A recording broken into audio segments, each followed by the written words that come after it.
আমার বক্তব্য যারা কাটছাট করে ছাড়ে না এতদিন, আমি কথা বলি 1-1.5 ঘন্টা, আর সেটা কাটছাট করে 1.5 মিনিট দেয়।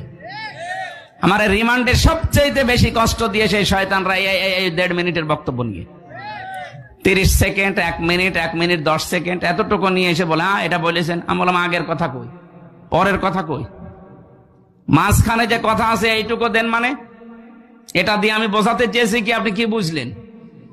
সেদিন হযরত হাওয়া আলাইহিস সালাম আর ফাতেমাতুজ জোহরার কোরআন এবং হাদিস অনুযায়ী তাদের একটা বর্ণনা দিয়েছিলাম যে তারা বিশ্বের সুন্দরী মহিলাদের ভেতরে আল্লাহ 4 জনের নাম দিয়েছেন।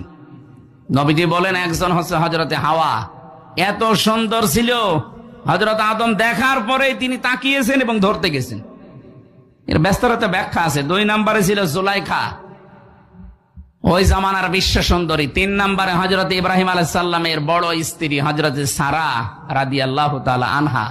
4 নম্বরে আমাদের নবীজির মেয়ে ছোটটা ফাতেমাতুজ জোহরা।